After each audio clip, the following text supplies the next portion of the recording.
ವೀಕ್ಷಕರಿಗೂ ಟೋಕಿಯೋದಿಂದ ನಮಸ್ಕಾರ. ನಾನು ಇವತ್ತಿನ ದಿನ ಗೋಲ್ಡ್ ಬಗ್ಗೆ ಮಾತಾಡೋಕ್ಕೆ ಇಷ್ಟಪಡ್ತೀನಿ.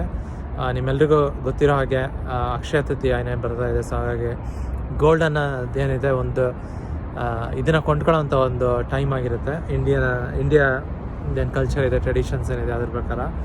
ಆದರೆ ಗೋಲ್ಡ್ ಏನು ಇನ್ವೆಸ್ಟ್ಮೆಂಟ್ ಏನಿದೆ ಅದ್ರ ಬಗ್ಗೆ ಮಾತಾಡೋಕ್ಕೆ ಇಷ್ಟಪಡ್ತೀನಿ. ಗೋಲ್ಡ್ಗೆ ಆ್ಯಕ್ಚುಲಿ ಸಾಕಷ್ಟು ಜನ ಇನ್ವೆಸ್ಟ್ ಮಾಡ್ತಾ ಇದ್ದಾರೆ. ನ್ಯೂಸ್ ನೋಡಿರ್ಬೋದೇನೋ ನೀವು. ನ್ಯೂಸ್ ನೋಡಿದ್ರೆ ಗೊತ್ತಾಗುತ್ತೆ. ಈ ತಿಂಗಳಲ್ಲಿ ಈ ವರ್ಷದಲ್ಲಿ ಇನ್ನು 4 ತಿಂಗಳು ಕೂಡ ಆಗಿಲ್ಲ. ಸೊ ಈ ಒಂದು 4 ತಿಂಗಳಲ್ಲಿ ಗೋಲ್ಡಿನ ಪ್ರೈಸ್ ಏನಿದೆ ಅದ್ರದ್ದು ಬೆಲೆ ಬಂದು ಆಲ್ಮೋಸ್ಟ್ 15% ಅಷ್ಟು ಜಾಸ್ತಿ ಆಗಿದೆ. ಏನಕ್ಕಪ್ಪ ಅಂತಂದರೆ ನಿಮ್ಗೆ ಗೊತ್ತಿರೋ ಹಾಗೆ ಸಾಕಷ್ಟು ದೇಶಗಳು ಈಗ ಯುದ್ಧ ನಡೀತಾ ಇದ್ದಾವೆ. ಆಮೇಲೆ ಈಗ ಟ್ರೇಡ್ ವಾರ್ಗಳು ಕೂಡ, ಆ್ಯಕ್ಚುಯಲ್ ಯುದ್ಧ ಅಲ್ದೇ ಟ್ರೇಡ್ ವಾರ್ಗಳು ಕೂಡ ನಡೀತಾ ಇದ್ದಾವೆ. ನಿಮ್ಗೆ ಗೊತ್ತಿರೋ ಹಾಗೆ ಅಮೇರಿಕಾ ಮತ್ತು ಚೈನಾ ಮಧ್ಯೆ ಇರ್ಬೋದು, ಇಲ್ಲ ಅಮೇರಿಕಾ ಕೆನಡಾ ಮಧ್ಯೆ. ಕೆನಡಾ ಇವತ್ತು ಎಲೆಕ್ಷನ್ ಮುಗೀತಾವೆ, ಅಲ್ಲಿ ಹೊಸ ಪ್ರೈಮ್ ಮಿನಿಸ್ಟ್ರು ಬರ್ತಾರೆ. ಹೊಸ ಪ್ರೈಮ್ ಮಿನಿಸ್ಟ್ರದ್ದು ಇಂಟರ್ವ್ಯೂ ನೋಡಿದೆ.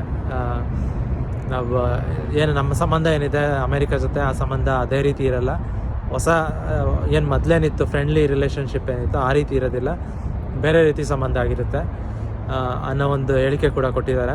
ಸೊ ಹಾಗಾಗಿ ಈಗ ಈ ರೀತಿ ಎಷ್ಟೊಂದು ಇದನ್ನೆಲ್ಲನೂ ಇದ್ದಾವೆ. ಇದನ್ನು ಫೈನಾನ್ಸ್ ಲ್ಯಾಂಗ್ವೇಜಲ್ಲಿ ಎಲ್ಲನೂ ಅಂದರೆ ಒಂದೇ ಜೋಡಿಸಿ ಏನಾದರೂ ಹೇಳಬೇಕು ಅಂದರೆ ಅನ್ಸರ್ಟೆಂಟಿ ಅಂತ ಕರೀತಾರೆ. ಸೊ ಈ ರೀತಿ ಅನ್ಸರ್ಟೆಂಟಿಗಳು ಸಾಕಷ್ಟು ಇದ್ದಾವೆ. ಸೊ ಈ ಅನ್ಸರ್ಟೆಂಟಿಗಳು ಇದ್ದಾಗ ನೀವು ಸೇಫ್ ಹೆವೆನ್ ಅಂತ ಏನು ಕರೀತಾರೆ ಆ ಒಂದಷ್ಟು ಇನ್ಸ್ಟ್ರೂಮೆಂಟ್ಸ್ ಸೆಕ್ಯೂರಿಟೀಸಲ್ಲಿ ಇನ್ವೆಸ್ಟ್ ಮಾಡಬೇಕು. And one of the most popular safe Heaven instrument ಬಂದು ಗೋಲ್ಡ್. ಸೊ ಗೋಲ್ಡಲ್ಲಿ ಸಾಕಷ್ಟು ಜನ ಇನ್ವೆಸ್ಟ್ ಮಾಡ್ತಾರೆ. ಸೊ ಈ ರೀತಿ ಸಾಕಷ್ಟು ಅನ್ಸರ್ಟೆಂಟಿಗಳಿರೋದ್ರಿಂದ ಎಲ್ಲರನ್ನೂ ಅವ್ರ ದುಡ್ಡುಗಳನ್ನ ಬೇರೆ ಒಂದಷ್ಟು ಇನ್ವೆಸ್ಟ್ಮೆಂಟಿಂದ ತಗೊಂಡು ಅದನ್ನು ಗೋಲ್ಡಲ್ಲಿ ಹಾಕ್ತಾಯಿದ್ದಾರೆ. ಸೊ ಹಾಗಾಗಿ ಗೋಲ್ಡ್ ವ್ಯಾಲ್ಯೂ ಜಾಸ್ತಿ ಆಗ್ತದೆ. ನಾನು ಕೂಡ ಹೋದ ವರ್ಷದ ಅಕ್ಟೋಬರ್ ನವೆಂಬರಿಂದ ಗೋಲ್ಡಲ್ಲಿ ಇನ್ವೆಸ್ಟ್ ಮಾಡೋಕ್ಕೆ ಸ್ಟಾರ್ಟ್ ಮಾಡಿದೆ. ಇಲ್ಲಿವರೆಗೂ ನಾನು 40,000 ರೂಪಾಯಿ ಹಾಕಿದ್ದೀನಿ, ಇನ್ವೆಸ್ಟ್ ಮಾಡಿದ್ದೀನಿ.